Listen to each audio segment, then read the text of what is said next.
안녕하세요. 버티고 버티면 좋은 날이 찾아오겠다 생각했는데 결국 이혼을 하게 되었습니다. 시어머니고 아주버님이고 남편이고 전부 다 문제긴 했지만 결과적으로는 제 잘못이 제일 크다는 생각이 드네요. 하지만 그게 이혼에 있어서 유책 배우자가 저라는 이야기는 절대 아닙니다. 결혼하기 전부터 시어머니가 엄청 유난스러운 사람이라는 건 진작에 알고 있었어요. 결혼 허락을 받으러 처음 인사를 드리러 갔을 때부터 시작되었고 결혼하고 나서도 시어머니하고는 절대 잘 지낼 수 없다는 확신까지 있었거든요. 똥이 무서워서 피하는 게 아니라 더러워서 피한다는 말처럼 애초에 처음부터 시자질에 맞설 생각을 하는 게 아니라 결혼부터 다시 생각했어야 했는데 그러지 못했다는 게 정말 아쉬울 따름이네요. 저희 친정어머니께서 친할머니한테 엄청 당하면서 살아오셨어요. 저희 할머니가 소위들 말하는 시자 10월드의 전형적인 표본이라고 해도 과언이 아닐 만큼 유난스러운 분이셨거든요. 그 영향 때문인가 저는 다른 것보다 저희 어머니처럼 당하고만 살지는 말아야겠다는 생각을 평소부터 가지고 있었습니다. 무조건 당해주는 게 아니라 똑같이 맞서 싸운다면 시어머니도 분명 저를 어렵게 알고 더는 허튼 짓을 하지 않을 거라 생각했던 게 저의 불찰이었어요. 가장 좋은 방법은 맞서 싸우는 게 아니라 애초에 처음부터 결혼 자체를 안 했어야 했다는 걸 비로소 이혼을 하고 나서야 깨달았다는 게 정말 아쉬울 따름이네요. 남편이 어느 정도 중간 역할을 해주기만 한다면 좋았겠지만 그래주지 못했어요. 제 경험상 시어머니가 평범한 시어머니가 아니고 10월드 시자 시어머니라면 높은 확률로 남편이 중간 역할을 제대로 못해주는 것 같더라고요. 남편이 그랬듯이 저희 아버지도 어머니와 할머니 사이에서 중간 역할을 제대로 못해주셨죠. 결혼 전부터 보여준 남편의 미온적인 태도만 봐도 저희 아버지가 그랬던 것과 별반 다를 바 없는데 왜 그걸 놓치고 저 혼자 시어머니랑 기싸움에서 이기면 되는 거 아니겠나 생각했는지 참 후회가 되네요. 아무튼 처음 시댁에 인사를 드리러 갔을 때부터 시어머니가 보통 사람이 아니라는 건 대번에 알 수 있었습니다. 남편 위로 나이차가 5살이 나는 형이 한 명 있어요. 시어머니가 시자질을 시작하게 된 것도 따지고 보면 아주버님 때문에 그랬던 게 컸습니다. 시댁이 장남을 최고로 여기는 그런 집구석이었거든요. 둘째인 남편도 형인 아주버님한테 양보하는 게 당연하다고 생각하는 사람이었고요. 시어머니는 남편이 저러니 며느리인 저 또한 아주버님한테 당연하게 양보를 해야 한다고 생각을 했는가 봐요. 아무튼 처음 인사를 드리러 간 날부터 아주버님에 대한 시어머니의 사랑이 정말 대단하구나 싶었습니다. 제가 둘째 아들인 남편과 결혼 허락을 위해 찾아간 자리였는데도 불구하고 하루엔 종일 아주버님에 대한 이야기 말고는 꺼내질 않으셨거든요. 그나마도 남편에 대한 이야기는 전부 첫째인 아주버님과 남편을 비교하는 이야기를 할 때뿐이었어요. 공부를 해도 운동을 해도 그 어떤 걸 해도 남편은 장남인 아주버님 하던 것에 발끝도 따라가지 못했다는 이야기만 계속해서 꺼냈습니다. 첫째가 좋은 유전자를 다 가지고 태어나서 둘째가 아무 재주도 없었다. 뭐 그런 이야기를 하고 싶었던 것 같아요. 내가 지금 누구랑 결혼하겠다고 결혼 허락을 받으러 왔는지 싶을 정도로 듣고 있는 게 다 민망할 만큼 대화의 화제가 아주버님 이야기밖에 없었습니다. 심지어 상에 차려주셨던 음식 또한 아주버님 입맛을 고려해서 차려내신 거였지요. 남편이 좋아하는 음식은 하나도 없었습니다. 그날 자리에 아주버님은 같이 있을 필요도 없었는데 시어머니가 억지로 불러내서 자리 하나 차지해서 버티고 앉아 있었지요. 그 와중에도 어머님은 저희랑 이야기하는 건 뒷전이고 아주버님 밥 먹는데 팔이 안 닿을까봐 멀리 있는 반찬들 집어주면서 밥그릇 위에 올려주고 계셨죠. 이것도 먹어봐라, 저것도 먹어봐라. 거의 수발을 들고 있다고 해도 무방할 만큼 아주버님 챙기는데 여념이 없었습니다. 이미 정이 떨어질 만큼 떨어져서 이혼해버린 마당에 이런 이야기를 꺼내는 게 맞는가 싶지만 그래도 객관적으로 봤을 때 남편이 아주버님보다 못한 게 하나도 없었거든요. 직업이면 직업, 벌이면 벌이. 외모 또한 남편이 아주버님에 비해 떨어지는 게 하나도 없었어요. 왕년에야 아주버님이 남편보다 모든 걸 다 잘했다지만 과거에 사는 것도 아닌데 지금이 중요하지 옛날에 뭘 얼마나 잘했던 게 중요한 게 아니잖아요. 의미도 없는 비교질에 내가 여기 뭐하러 온 건가 싶고 그게 멈추지 않고 계속되니 내 남편 될 사람을 모질이처럼 말하고 있는 시어머니가 그렇게 꼴불견일 수가 없었습니다. 그래서 듣다 못해 제가 한마디를 했죠. 제가 볼 때도 아주버님이 어디 가서 그렇게 빠지는 사람이 아닌 것 같은데 왜 아직도 장가도 못 가고 독립도 못해서 어머님 밑에서 살고 있는지 모르겠다고요. 동생은 이렇게 결혼할 사람 데리고 와서 집에 인사도 시키고 그러는데 아주버님은 뭐가 문제라서 모자란 동생도 해내는 걸 못해가지고 이러고 계시는지 참 궁금하다고 엄청 빈정거리면서 한마디 했습니다. 아무리 눈치가 없는 사람일지라도 제가 무슨 애도로 저런 말을 했는지 대번에 그 이유를 알아차릴 만큼 노골적으로 빈정거렸다 보니 아주버님 표정만 봐도 기분이 많이 상했다는 걸 알 수 있었어요.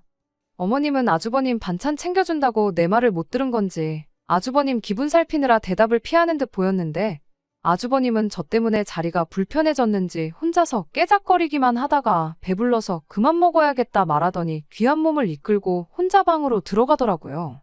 이제 당사자도 없으니 쓸데없이 아주버님 자랑은 그만 듣겠구나 싶었는데 그 와중에 시어머니가 아주버님 좋아하는 반찬들은 남겨놓아야 한다며 한참 저희 밥 먹고 있는데도 메인 반찬이라고 할 수 있는 것들부터 치워대기 바빴습니다.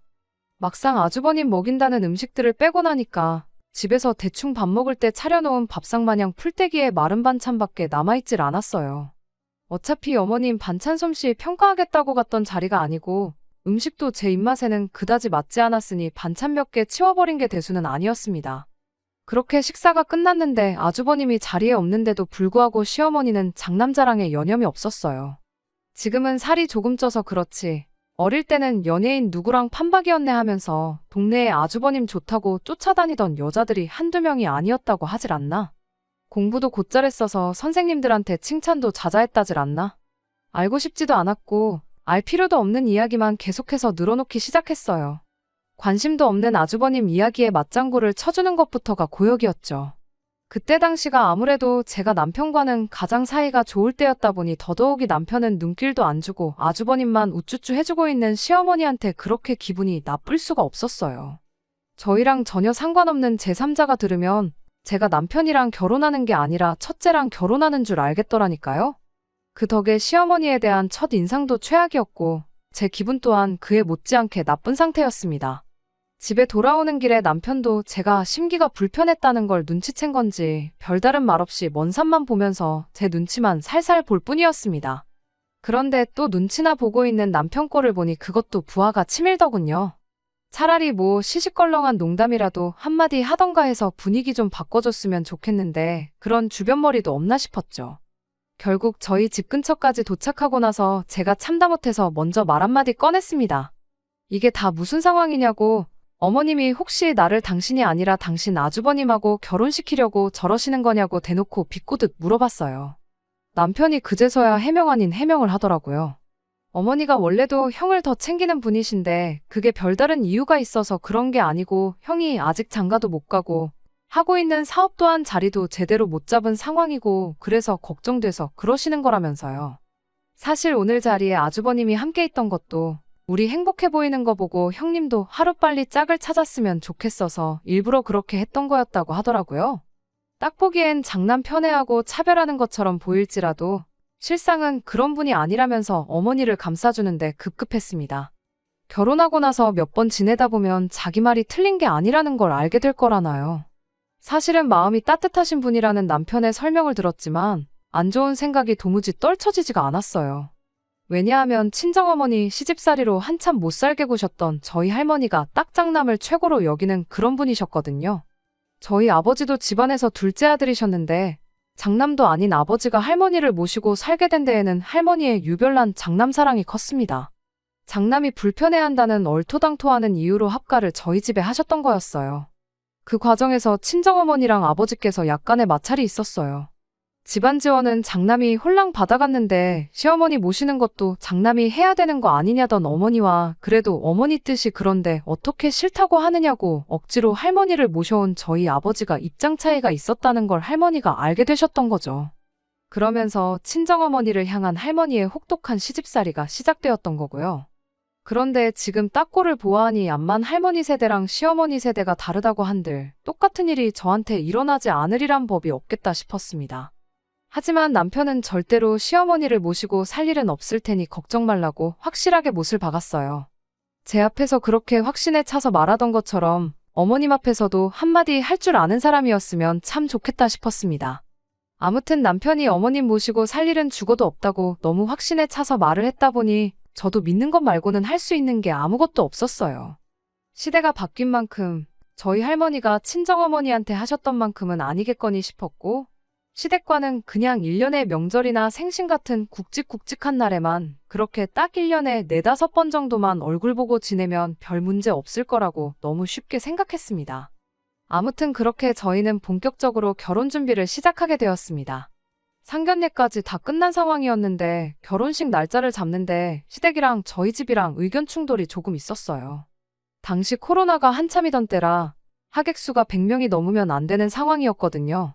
저희 집은 50명이든 100명이든 뭐가 문제냐고, 언제 끝날지도 모르는 상황이고 앞으로 몇 년이나 이렇게 살아야 할지도 모르는데 하루라도 빨리 식을 올리는 게 맞다는 의견이었고, 시댁에서는 그렇게 하면 결혼 비용 본전도 못 찾는다고, 못해도 양가 합쳐서 500명 정도 부를 수 있을 때까지 기다려야 한다는 의견이었습니다.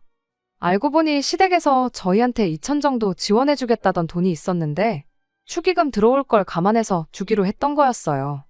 시댁이 아들 장가 가는데 돈 한 푼 못 보태줄 만큼 상황이 어려웠던 게 아니었는데 그 돈은 물어보나 마나 언제 결혼할지도 모를 아주버님을 위해 쓸 수가 없는 돈이었고 그나마 축의금 들어온 거라도 저희한테 줄 테니 감지덕지 하라는 소리였던 겁니다. 그래서 그냥 그 돈 안 받겠다 하고 결혼식 먼저 올리기로 했습니다. 막상 그렇게 식을 올리니 결혼식에 참석을 안 했어도 계좌이체로 들어온 축의금이 상당했어요. 저희 집에 제 지인들부터 시작해 부모님 지인들까지 들어온 게 합쳐서 3천이 넘었는데 시댁에도 비슷하게 들어왔었을 거라 생각됩니다.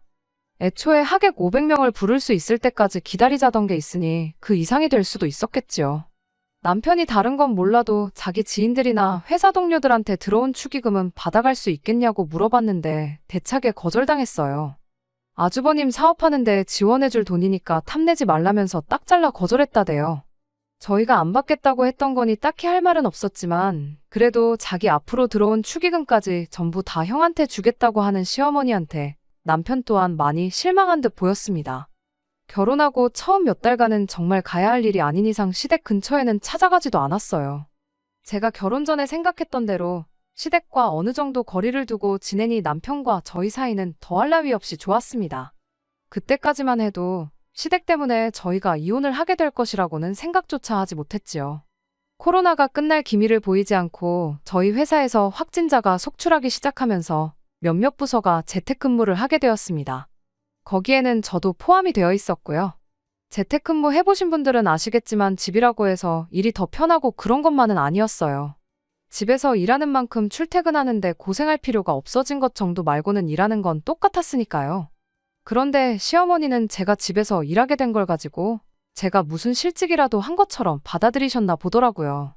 하루는 저한테 전화가 오더니 너 그렇게 집에만 있을 거면 차라리 나가서 우리 아들 일이나 도와주라는 말을 꺼내왔어요. 제가 재택근무를 하는 거지 회사에서 잘린 게 아니다. 집에서 노는 게 아니라 일을 하고 있는 거다. 아무리 설명을 해도 시어머니는 제 말을 들을 생각이 없어 보였습니다. 집에서 일하나 아주버님 업장에 가서 일하나 뭐가 다르냐고요. 거기 가면 책상도 있고 컴퓨터도 있고 다 있는데 못할 게 뭐가 있냐는데 어이가 없더라고요.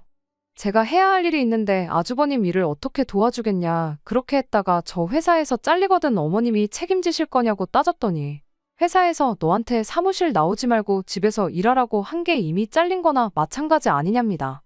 사무실 나와봐야 쓸모가 없으니 집에서 일하라고 한 거 아니겠냐고 보아하니 조만간 잘릴 것 같은데 이참에 그냥 회사 그만두고 아주버님 일이나 도우라는 얼토당토 않는 소리를 하더라고요. 말도 안 되는 소리 계속 듣고 있기도 상대해주고 있기도 뭐해서 시어머니한테 한마디 했어요. 지금 저 아주버님 회사에 취직시켜주시는 거냐고. 그럼 지금 회사에서 받는 것보다 월급 더 잘 쳐주고 회사에서 해주는 만큼 복지를 약속해주면 당장 내일 회사에 사표 내고 아주버님 하는 일을 돕겠다고 했습니다. 그랬더니 월급은 무슨 월급이냐고. 가족 좋은 게 뭐냐. 가족끼리 서로 잘 되게 도와주는 거지. 시작도 하기 전에 돈부터 뜯어낼 생각을 하고 있냐면서 짜증을 내더라고요. 모르긴 몰라도 월급을 주기는커녕 그냥 땡전 한 푼 안 주고 부려먹을 심산이었다는 걸 대번에 알 수 있었어요. 어머님은 가족끼리 서로 잘 되는 걸 바래서 남편 앞으로 들어온 축의금까지 전부 아주버님한테 퍼주신 거냐고. 애초에 가족들이 다 같이 잘 되는 게 아니라 아주버님만 잘 되기를 바라시는 것 같은데 저는 우리가 잘 되는 게 중요하지 아주버님이 잘 되건 말건 신경 안 쓴다고요. 어차피 지금 회사보다 더 쳐주면 아주버님 밑에서 일하겠다고 했던 것도 그냥 했던 소리라고. 지금 제가 받는 것보다 2배, 3배가 넘는 월급을 준다고 해도 아주버님 일을 도울 생각 없으니 자꾸 가서 도와주란 소리 좀 그만하시라고 했습니다. 얼마나 잘난 사업을 하는지는 모르겠는데 줄 능력이 없는 것도 알고 여지껏 자리도 못 잡아서 직원 하나 못 쓰고 아주버님 혼자 하고 있는 것만 봐도 가망이 없어 보인다고. 어머님이 진정 가족이 잘 되기를 바라시는 분이라면 되지도 않는 장남 사업에 둘째 아들 축의금까지 퍼다 주면서 진작에 문 닫을 사업 하루하루 더 연명시켜주는 게 아니라 아주버님 사업 이끌어갈 깜냥 없는 거 인정하시고 더 늦기 전에 어디 취직이라도 시키던지 기술이라도 가르치시라고 했어요. 이제 아주버님도 나이가 있는데 이력서에 적을 경력이라고는 되지도 않는 사업 붙들고 있다가 말아먹은 거 하나밖에 없지 않겠냐고. 어떤 회사에서 그런 사람을 뽑아서 쓰겠냐. 어머님이 사장이면 아주버님 뽑아서 쓰시겠냐 한마디 했더니 시어머니가 개거품을 무는 소리가 전화기 너머로까지 들리더라고요. 물론 며느리 입장에서 시어머니한테 저런 식으로 말을 한 게 잘한 일이라고 할 수는 없지만 말씀드렸다시피 저는 저희 어머니처럼 당하고만 살 생각은 추호도 없었고 따지고 보면 결혼 시작하자마자부터 저희들 돈을 아주버님한테 퍼준 전력이 있는 거나 마찬가지였으니 이번 기회에 시어머니한테 확실하게 저희가 아주버님 사업 관련해서 땡전 한 푼 내줄 생각 없다는 걸 확실하게 알려주고 선을 긋는 게 좋다고 생각했습니다. 어중간하게 좋게 넘어갔다간 이런 식으로 저까지 아주버님한테 퍼주는 게 당연한 사람처럼 되겠구나 싶었거든요. 물론 시어머니도 성격이 보통이 아니니 제 말을 듣고 가만히 계시지는 않았어요. 원래 아주버님 결혼하기 전에는 둘째인 남편 결혼시킬 생각이 없었는데 아주버님이 마음이 착해서 결혼하는 순서를 양보해준 것도 모르고 떠든다며. 며느리가 이딴 식으로 나올 줄 알았으면 애초에 결혼을 안 시켜줬을 거라 노발대발 하시더라고요. 결국 시어머니하고는 그날 할 말 못할 말 주거니 받거니 하면서 대판 싸우게 되었습니다. 덕분에 한동안 시댁하고는 그 어떤 연락도 없이 지내게 되었지요. 그래도 그전에는 시댁 행사에 무조건 참여했고 이따금씩 그냥도 찾아뵙고 했었는데 이렇게 관계가 엎어진 게 차라리 잘 되었구나 싶었어요. 남편은 시어머니랑 제가 크게 다퉜다는 이야기를 듣고 누구 편을 들어야 할지 몰라 심란해 보였지만 그때까지만 해도 저는 물론이고 남편을 위해서 좋은 결정을 내렸다는 걸 믿어 의심치 않았습니다. 앞으로 남편이 아주버님을 위해 더 이상 양보를 하게 될 일이 없게 된 거 아니냐 그런 생각이었거든요. 그렇게 한동안 시댁과 연락 없이 지내다가 작년 말에 시댁과 다시 연락을 하는 일이 생기게 되었어요. 남편이 저한테 먼저 이제 가족들과 풀 기회가 온 것 같다는 식으로 말을 꺼내왔거든요. 그간 남편이 저한테는 비밀로 하고 저 모르게 시댁과 긴밀하게 연락을 주고받고 있었나 봐요. 다툰 건 시어머니랑 저였고 남편은 제가 시어머니랑 다투는지도 모르고 있었던 상황이었으니 저한테 비밀로 하고 시댁과 연락을 주고받아왔던 게 기분 나쁘긴 했지만 그걸 무조건 잘못했다고 할 수는 없는 노릇이었습니다. 아무리 그래도 거의 1년 반이 넘는 시간 동안 교류 없이 지냈는데 뜬금없이 시댁과 다시 잘 지낼 수 있게 되었다는 게 무슨 뜻이냐고 물어봤어요. 암만 저 몰래 따로 연락을 주고받았다고 한들 아무런 계기도 없이 갑자기 풀자고 나오는 게 의심스러웠거든요. 솔직한 심정으로는 뭔가 저한테 바라는 게 있거나 다른 꿍꿍이 속이 있겠구나 싶었습니다. 그리고 그런 제 예상은 틀리지 않았어요. 갑자기 연락 없이 지내다가 풀자고 한 데에는 다 이유가 있었던 겁니다. 시어머니가 저희 집까지 찾아와 전해준 소식 자체는 정말 믿기 힘들 만큼 놀라운 소식이었어요. 은근 아주버님 사업이 결국 버티고 버티다 망하게 되었다는 이야기를 기대했는데 그게 아니라 그 아주버님이 결혼할 상대가 생겼다는 이야기였습니다. 그간 1년 반이라는 긴 시간이 흘렀지만 아주버님이 하는 사업이 1년 사이에 제대로 돌아갈 리는 없었습니다. 시어머니랑 투닥거리할 때 했던 말들이 그냥 나온 소리가 아니고 실제로 저희 결혼 이야기 오갈 때부터 한 달 한 달 월세는 어디서 나와서 내고 있나 궁금증이 생길 만큼 아주버님이 사업으로 내는 수입이 전무한 상태나 다름없었거든요. 그리고 그 상황을 반전시킬 만큼 아주버님이 사업 수완이 뛰어나다거나 능력이 있지도 않았어요. 사업이 똑바로 안 굴러가는 스트레스를 먹는 걸로 풀어서 살도 뒤룩뒤룩 쪄서 외모도 볼품없었는데 쥐뿔도 없는 아주버님의 어디 뭐를 보고 결혼을 하기로 결심을 했다는 건지. 얼굴도 못 본 사람이지만 아무리 집신도 짝이 있다는 이야기가 있지만 세상에 그 여자는 전생에 대체 무슨 죄를 지었길래 아주버님과 결혼을 할 생각을 갖게 되었는지 싶었습니다. 이제 장남도 가정을 꾸리고 살게 되었으니 이제 다시 한가족으로 화목하게 잘 지내보자. 뭐 그런 취지로 연락을 다시 해왔던 거라면 제가 묻고 따지고 할 것도 없이 그간 악감정은 잊고 잘 지내보자고 나왔을 텐데. 실은 시어머니가 아주버님의 결혼 소식만 전해주러 온 게 아니고 제 예상대로 다른 이유가 있었던 게 문제였어요. 저 혼자 생각하기를 아주버님이 결혼하니까 뭐 축의금 주는 셈 치고 신혼집에 냉장고 온도를 생각했는데 시어머니가 저희한테 원하는 건 그 정도 수준이 아니었습니다. 대뜸 저희한테 꺼낸 소리가 아주버님을 위해 집을 좀 비워줄 수 있냐는 소리였거든요. 생각지도 못한 질문에 제가 혹시 뭘 잘못 들은 건가 싶어서 시어머니한테 한 번 더 물어봤는데 애석하게도 제가 잘못 들은 게 아니라 제대로 들은 거였어요. 그 긴 시간 동안 연락 없이 지내다가 다시 잘 지내보자고 찾아와서 꺼낸다는 소리가 고작 그거냐고. 어머님이나 아주버님이 저희가 집을 장만하는데 땡전 한 푼 보태준 거나 있으시냐. 왜 갑자기 찾아와서 집을 비우라 마라 하시는 거냐 대번에 따져 물었습니다. 시어머니는 저한테 저 급한 성질머리는 여전히 못 고쳤다면서 한국말은 끝까지 들어봐야 하는 거 모르냐 한마디를 하고는 자초지종을 늘어놓기 시작했습니다. 난데없이 집을 비워달라고 하는 이유가 뭔가 했더니 아주버님 결혼하고 직접적인 연관이 있기는 했어요. 그 여자한테 어떤 걸 보여주고 무슨 사탕 빨림을 했길래 넘어갔는지는 모르겠는데 그쪽에선 아주버님을 아주 잘나가는 사업가로 알고 있었나 보더라고요. 아주버님이 말주변도 딱히 없는 사람이라 조금만 이야기 나눠봐도 미천이 다 드러날 텐데 당장 인터넷에 아주버님 회사 이름만 검색해봐도 별 볼 일 없는 회사라는 거 대번에 알 텐데 얼마나 순진한 사람이길래 그걸 곧이곧대로 다 믿어줬나 싶었습니다. 아무튼 아주버님이 잘나가는 사업가인데 막상 엄마 집에 얹혀 산다고 하기가 조금 그랬나 봐요. 그래서 아주버님 명의로 집이 있기는 한데 동생네, 그러니까 저희가 결혼을 자기보다 먼저 하게 되면서 동생을 위해 그 집에 저희들을 살게 도와줬다고 했다는 겁니다. 아주버님이 훗날 결혼하거든 저희는 집을 비워주기로 이야기가 다 되어 있는 상태라고요. 그러니까 일단 나중에라도 그 여자랑 저희가 만나게 된다면 우리가 아주버님 명의 집에 얹혀 살면서 신세 지고 있다는 식으로 입을 맞춰주고 둘이 결혼식을 올리게 되면 한동안 두 사람이 지낼 수 있게 저희 집을 비워달라는 소리였어요. 저희가 장만해놓은 가정가구 같은 살림살이들도 다 아주버님 돈으로 산 거고 그 여자한테는 다 준비되어 있으니 몸만 오면 된다는 식으로 말을 했다고 하는 거예요. 얼굴 한번 못 본 그 여자도 문제지만 아주버님이 저희 집을 자기 집이라고 하면서 저희가 피땀 흘려 모은 돈으로 장만한 살림살이들 쓰고 있는 생각을 하니 온몸에 소름이 다 돋더라고요. 어디 그게 가정가구 뿐이겠나요? 당장 내 침대에서 누군지도 모르는 사람이랑 그렇게 싫어하는 아주버님이 누워 잔다는 생각만 해도 구역질이 날 정도였어요. 얼토당토하는 자초지종을 설명하고 있는 시어머니한테 더 들을 것도 없으니 그만 말하셔도 된다고 집을 비워줄 생각은 추호도 없으니 그렇게 아시라고 딱 잘라 거절을 했습니다. 집을 비워줄 거면 어머님 댁을 비워주시면 되는 거 아니냐고 보아하니 저희랑 다시 잘 지내고 싶어서 연락한 게 아니신 것 같은데 억지로 저희들 비위짝 맞춰가면서 집을 비워달라 하실 필요나 있냐고 되물었죠. 시어머니는 말 끊지 말고 끝까지 들으라면서 당신 집을 비우면 안 되는 이유랍시고 또 얼토당토하는 소리를 꺼내기 시작했어요. 시댁을 비워주자니 시부모님이 갈 곳이 없다는 게 가장 큰 이유였습니다.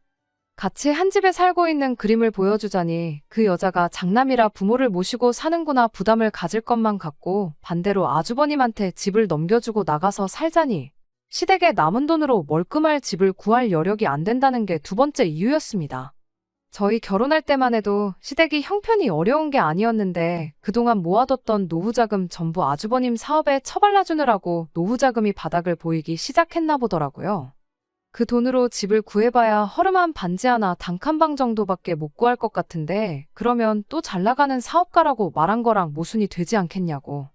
그리고 시부모가 가난한 걸 알게 되면 결혼 후에 언젠간 모시고 살게 되지는 않을까 하는 부담감이 생기지 않겠냐는 겁니다. 거기에 저희가 결혼한 지 몇 년이나 지난 것도 아니고 가정가구도 그나마 최신 가정가구들을 쓰고 있는데 억지로 시댁을 아주버님 집으로 꾸며준다고 한들 도배장판하고 가정가구 바꿔가며 새로 꾸미는 것보다 비용적인 측면에서 훨씬 경제적이지 않겠냐는 거예요. 그 말을 듣고 있자니 저도 모르게 온몸에 소름이 쫙 돋았어요. 어디서 많이 들은 레파토리였는데 곰곰이 생각해보니 저희 할머니가 장남 눈치 보인다고 둘째인 저희 아버지한테 당신 좀 모시고 살라고 했던 거랑 거의 똑같은 상황이구나 싶었습니다. 이대로 저희 집을 안 내주면 어떻게든 시댁을 아주버님 집으로 꾸며주고 허름한 단칸방을 구하는 게 아니라 아예 우리 집에 짐 싸들고 찾아올 수도 있겠구나 그 생각을 하니까 온몸에 소름이 다 돋았어요.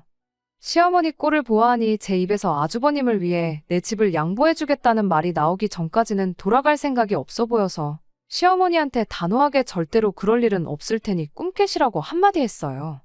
그런 말도 안 되는 사기 결혼에 가담할 생각은 추호도 없다고요. 어차피 그 여자도 사기 결혼 당했다는 거 눈치채는 건 시간 문제일 텐데 그렇게 장가 보내봐야 결혼하자마자 이혼남 만드는 거랑 뭐가 다르겠냐고 단호하게 시어머니 제안을 거절했어요. 시어머니는 불만 가득한 얼굴로 괜히 시간 낭비했다며 결국 집으로 돌아갔습니다.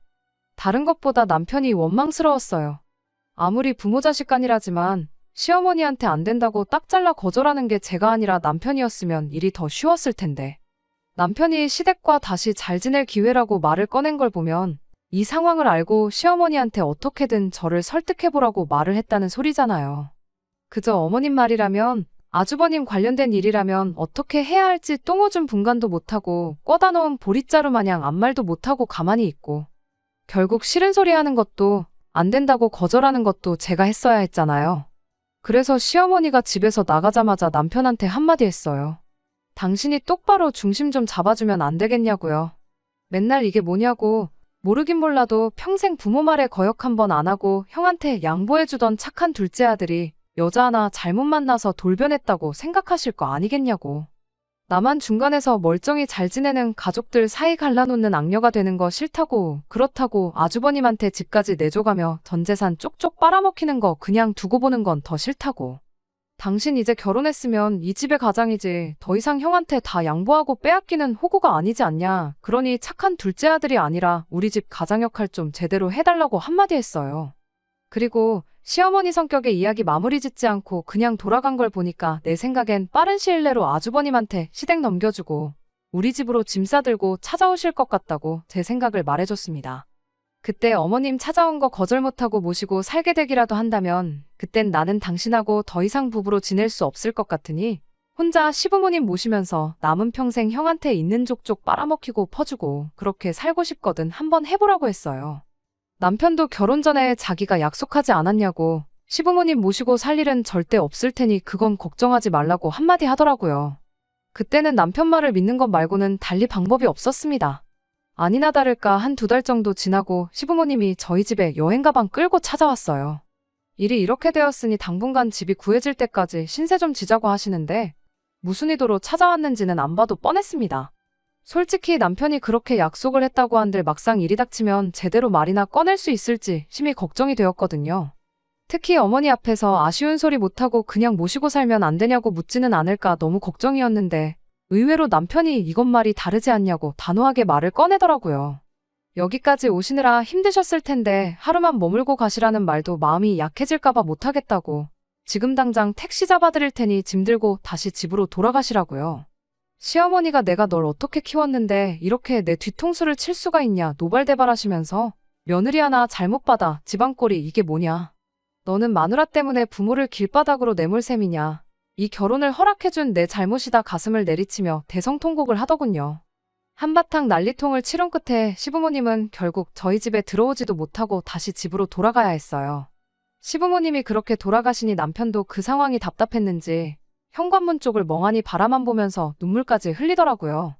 누구라도 부모님하고 그렇게 싸우면 억울해서라도 눈물이 났을 거라 생각했고 단호하게 저와의 약속을 지켜준 남편에게 미안하고 고마운 느낌이 동시에 들었습니다. 시부모님이 정말 노숙을 하기로 한 건지 그 길로 다시 집으로 돌아갔는지 알 길이 없었어요. 어머님 성격상 아주버님을 위해서라면 정말 길바닥 신세를 감내하실 수도 있겠구나 싶었거든요. 남편이 그날 저녁에 아주버님한테 몰래 전화를 해보니 아주버님이 네가 어떻게 그럴 수 있냐고 불같이 화를 냈는데 자초지종을 알고 있는 꼴을 보아하니 시부모님이 그냥 집으로 돌아오신 것 같아 보여서 일단 안심을 했습니다. 아무튼 이번엔 남편까지 나서서 시부모님 문전박대하고 저녁엔 아주버님하고 전화로 한바탕 했다 보니 이제는 정말 시댁과 완전히 연을 끊고 지내게 되었어요. 남편이 그 뒤로 시댁에 몇 번 연락을 해봤지만 시부모님도 아주버님도 대놓고 남편의 연락을 피했고 그렇게 저희는 시댁하고 완전히 연을 끊고 지내게 되었습니다. 그렇게 거의 반년을 더 시댁과 연락 없이 지내고 있었는데 얼마 전 일로 결국 저는 남편과 이혼을 결심하게 되었네요. 얼마 전 남편이 난데없이 저한테 이제 시댁하고 다시 사이좋게 지내면 안 되겠냐고 말을 꺼내왔어요. 그런데 그 말이 그렇게 서운하게 들릴 수가 없더라고요. 남편 또한 시댁하고 등지고 살게 된 게 마치 저 때문이라고 생각하는 것처럼 보였거든요. 처음부터 당신이 중간 역할 잘해줬으면 생기지도 않았을 일 아니겠냐고요. 아무튼 아주버님한테 우리 집을 내줄 생각은 추워도 없고 시어머니 집을 아주버님한테 넘겨주고 두 분을 우리 집에 모실 생각 또한 눈꼽만치도 없다고. 그리고 나는 여태껏 그래왔던 것처럼 살가운 며느리 노릇은 못하겠으니 나까지 다시 잘 지내게 할 생각은 하지 말라고 했습니다. 그리고 저 것만 지켜준다면 당신이 다시 시부모님과 가깝게 지내든 말든 상관 안 할 테니 알아서 하라고 했어요. 남편은 적당히 듣고 싶은 대답을 들은 건지 알겠다고 대답을 했습니다. 그리고 며칠 동안 저한테 몇 번이고 다시 확인을 받으려는 듯 똑같은 질문을 계속해서 물어왔어요. 정말 우리 집 형님한테 양보 안 하고 어머니 아버지 모시고 살지만 않으면 되는 거냐고요. 저도 반쯤 포기한 상태라 남편이 왜 그런 식으로 재차 확인을 하는지에 대해서는 아무 의심을 하지 않고 그러라고 하지 않았느냐고 대답하고 말았거든요. 그런데 남편이 정말 생각지도 못한 깜짝 선물을 들고 왔네요. 일 끝나고 집에 왔더니 문 앞에 커다란 가방이 2개가 놓여 있었어요. 이 인간이 시어머니 모실 생각 없다고 했던 말을 귓등으로 들었나 싶어서 집에 들어갔더니 시부모님이 아니라 아주버님이 와 있더군요. 도무지 감이 잡히질 않아서 남편한테 이게 무슨 상황이냐 따졌더니 글쎄 한다는 말이 아주버님을 우리 집에 같이 살게 하기로 했다는 겁니다. 그러면서 이러면 시어머니 모시고 사는 것도 아니고 시어머니 집을 아주버님한테 물려주는 것도 아니니 아무런 문제가 없지 않냐면서 저보고 뱉은 말을 지키라더라고요. 무슨 상황인가 했더니 결국 미천이 다 드러나서 아주버님 결혼이 파토가 났답니다. 아주버님이 그 여자한테 얼마나 진심이었는지 그 뒤부터 매일같이 술을 달고 살았다네요. 나중에 가선 아주버님 사업에 묶여있는 돈까지 꺼내가면서 술을 마셨대요. 술을 마실 거면 그냥 집에서 막걸리나 한 병씩 마시면 되는 거지. 꼴에 그 여자 한번 잊어보겠다고 아가씨들 오는 술집을 쏘다니면서 빚까지 내가며 술을 마셨답니다. 결국 아주버님 사업은 망하게 되었고 자포자기한 아주버님이 시부모님 얼마 남지 않은 노후 자금까지 건드려가며 매일같이 술독에 빠져서 살았다네요. 그렇게 귀한 장남이었는데 시부모님도 저런 아주버님이 감당이 안 된 건지 급기야는 아주버님과 더 이상 같이 살 수가 없다고 나왔던 겁니다. 그 과정에서 남편이 저한테 시부모님과 다시 잘 지내자고 설득을 했던 거였고 거기서 제가 시부모님만 안 모시고 살면 문제없다고 한 소리를 가지고 아주버님이 우리 집에 들어와 살기로 하면 제가 아무 말도 안 하고 넘어갈 거라고 생각을 했던 겁니다. 여기까지 버티고 살았으니까 제가 무슨 일이 있어도 자기랑 이혼하지 않을 거라는 확신이라도 있었던 걸까요? 지금 나랑 말장난하자는 것도 아니고 이게 뭐 하는 짓이냐 따졌음에도 남편은 끝까지 가족을 위해서 호구로 살겠다는 그 고집을 꺾지 않았습니다. 이혼 이야기에도 눈 하나 꿈쩍 안 하고 버팅기길래 나까지 호구로 살 생각은 없으니 그렇게 남은 인생 평생 너한테 도움도 안 될 아주버님을 위해 살라마라고 그대로 짐 싸들고 저는 친정으로 향했고요. 현재는 숙려기간 중입니다.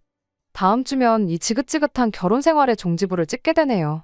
남편이 스스로 호구의 삶을 살겠다고 자처한 상황이다 보니 소송까지 갈 필요는 없어서 이혼 절차 자체는 수월하게 넘어간 편이었어요. 위자료 얼마 받자고 소송까지 가는 것보다 시간 낭비 없이 깔끔하게 끝내는 게 더 낫겠다 싶어서 협의 이혼으로 진행했고요. 저희 어머니가 할머니한테 당하고 살았던 것처럼만 살지 않으면 된다고 생각했는데 저희 어머니 세대에서나 겪을 일을 설마 제가 겪겠거니 너무 쉽게 생각한 제 잘못이니 최대한 그 누구도 원망하지 않으려고 하고 있어요. 안녕하세요. 시어머니와 아주버님 일로 이혼하게 된 사연을 보냈던 쓰니입니다. 그냥 근황을 전해드리고자 이렇게 다시 여길 찾게 되었습니다. 숙려기간도 끝나고 이혼 신고도 다 끝난 상황이에요.